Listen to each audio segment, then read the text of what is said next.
high with a 3-0 start to start their 2019 campaign. I'm Kiana Martin, joined by 49ers fullback Kyle Juszczyk. A win over the Pittsburgh Steelers. Kyle, I'm going to toss this to you. How does it feel to be 3-0? It's a pretty good feeling. Undefeated is what we're looking for. Heading into a bye, everybody's feeling pretty good about it. Well, we might as well just jump right into the highlights. Run down Sunday's win over the Pittsburgh Steelers. It was not a pretty showing by any means, but they got the job done. 49ers lost the coin toss. Steelers got the ball to start the game. 49ers' first drive, it was a nightmarish start. 2 turnovers to start the game. First, a bobbled pass. Matt Breida. TJ Watt comes down with it on the second. Steelers' newest safety, Minkah Fitzpatrick, comes down with an interception, but the defense stepped up big. Buckner with a stop to force a field goal to put the Steelers up by 3. And then on the very next drive, this guy right here, 49ers offensive weapon, doing offensive weapon things, diving for a catch. That one, 27 yards. And look who it is again. Juszczyk with a stiff arm, fighting for extra yards, picks up 11 more after the catch. We'll dive into this play in a little bit. 2 plays later, a 49ers fumble gives Pittsburgh back the ball, and defense yet again with a huge stop. Rudolph nowhere to go. 49ers are left with a field goal, put 3 on the board. Story of the game, it's the defense again with another third down stop, this time D Ford in on the action. Steelers' first drive of the second half, Eric Armstead brings the pressure, and K'Wan Williams reaps the benefits and comes up with the first interception of the season. Jimmy Garoppolo finds Kendrick Bourne, who is stopped just ahead of the goal line. A few plays later, Jeff Wilson Jr. inside for the 49ers' first touchdown of the game. That's Juszczyk with the lead block right there. Steelers answer back. Rudolph finds Juju Smith-Schuster, who turns on the Jets for a 76-yard touchdown. Steelers take the lead 13-10. Now 49ers ball Garoppolo to Deebo Samuel, who picks up 20 yards right here. Then we've got Matt Breida in on the action, who picks up the 49ers first down and moves the chains. With pressure coming, Garoppolo, Dante Pettis move the sticks and put San Francisco in scoring position. And here he goes again. Jeff Wilson Jr. punches it in for his second touchdown of the game. 4-yard touchdown. The 49ers lose a fumble, their 5th turnover of the game. Steelers get the ball back, but defense again. Eric Armstead punches the ball out. Defoe recovers. And there it is, seals the game. Dante Pettis with the game-winning touchdown. The 49ers improve their record to 3-0, and that is all she wrote. 49ers defense holding Pittsburgh to just 6 points off of the 49ers' 5 turnovers. Jimmy G completing 71% of his passes for 277 yards and a touchdown. 49ers putting up nearly 200 more yards of total offense than Pittsburgh, and also led in first downs, total yards, passing yards, rushing yards, and time of possession. In most areas, a significant lead. I'm going to turn this over to you, Juice. You're in a position where you're losing the turnover battle the way you are, but you're still coming out with a victory. Yeah, I think it just shows we're extremely resilient. You know, despite the fact that we had all those turnovers, the offense was able to look ourselves in the face and say, hey, we can still do this thing. We can still bounce back and try to turn these negatives into a positive. So we just stayed the course and just tried to continue to churn things out, get first downs, and eventually things worked out. I want to talk about one of the guys that's in your group, and that is your Yahoo Fantasy Performer of the game, and that's Jeff Wilson Jr., his second game with 2 touchdowns. He now has 4 rushing touchdowns on the season and at least 2 rushing touchdowns in back-to-back games for the first time in his career.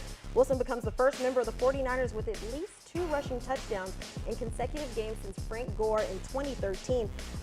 Again, you guys are in the same room. What have you seen out of Jeff? How have you seen him progress in year 2? Jeff is just a tough, reliable back. And that's why we bring him in close to the goal line, because that's a guy that we can count on to be physical, to go shoulder punch a guy into the end zone. And he's been able to do it, 4 times in the last 2 weeks. So I think we've figured out he's pretty good at that. He is pretty good indeed. Jeff Wilson Jr., your 49ers Yahoo Fantasy Performer of the game. All right, so let's talk a little bit about this previous game. When you have games like Tampa Bay and you have games like this one against the Steelers, Kyle Shanahan said, those games are far from perfect, but it says a lot about the character of the guys in the locker room. What have you seen from your team? I've seen just a lot of guys that are bought in, and they can count on one another, and we know as an offense when we make mistakes that the defense is going to pick up for us, and vice versa. If the defense isn't having their best day, we feel like we can pick them up on the offensive side of the ball. So really we just kind of work hand in hand.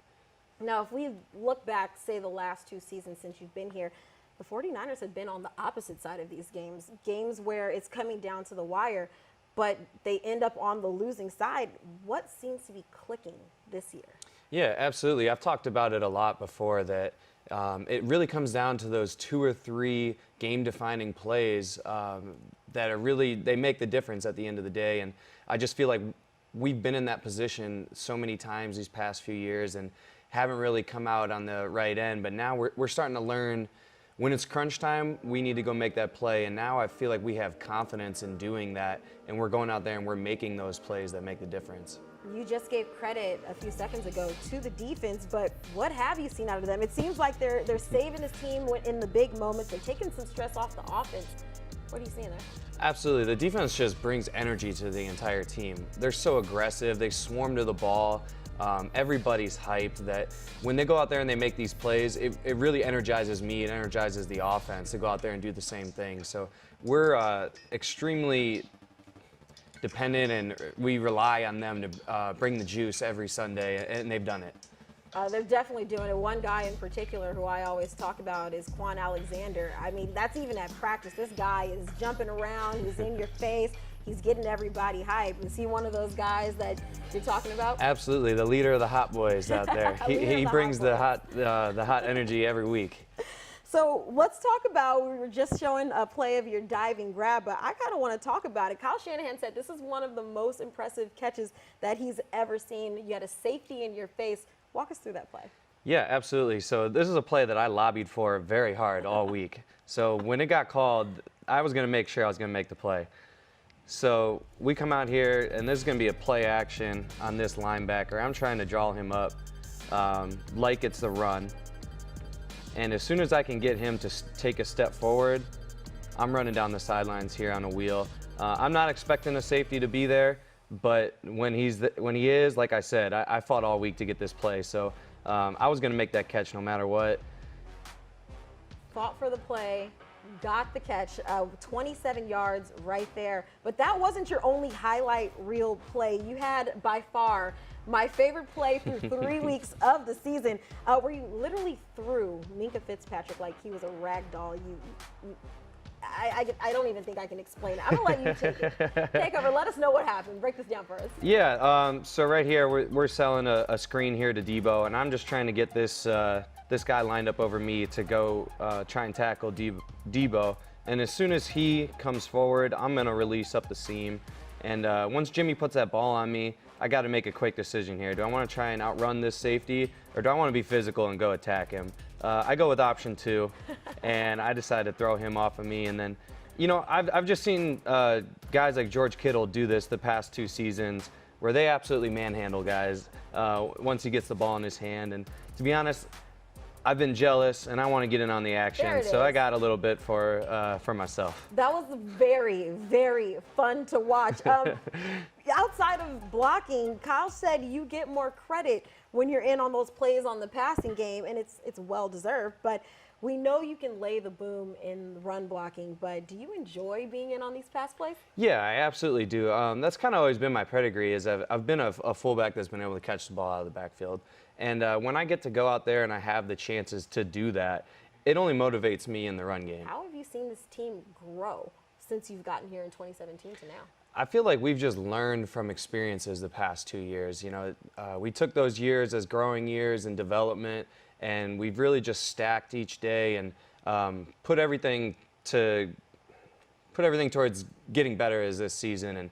And those past 2 seasons have really made this even sweeter than it usually would be, just to see everything that we've been through and all the hard work paying off. Absolutely. One of the biggest storylines coming out, obviously, out of Sunday were the number of turnovers. Is that something that's been addressed as you guys are heading into this bye week? Yeah, absolutely. Turnovers are something we talk about every week because that's the #1 indicator in who's going to win a game. And usually in the NFL, when you have 5 turnovers, your chances of winning are very low. So for us to come out with a W just says a lot about our team. But those are things that we can clean up, and something that we've addressed in the bye week. And we feel like once we clean that up, we're going to be a really good team, and somebody that teams are going to have to start putting a little extra game plan towards. I like that. Okay, so week 4, 49ers bye week. Looking forward to week 5 against the Cleveland Browns. But What's the team's mindset, or what's even your mindset as you're heading into this bye week? It's an early bye week, week 4. Yeah, early bye week. It's really more about us. You know, we're just focusing on cleaning up our mistakes, getting our bodies right. You know, we really just, training camp was not that long ago, and training camp takes a lot out of you. So you use this bye week to just get your body right, because it's a long season. So if we can come back fresh, then it's time to start worrying about the Browns and the rest of our opponents going forward. I like that. Any bye week plans for you? You gonna do some R&R? What's going on? Yeah, my wife and I are going to be headed down to Cabo, There we go. enjoy some time on the beach, get away a little bit, and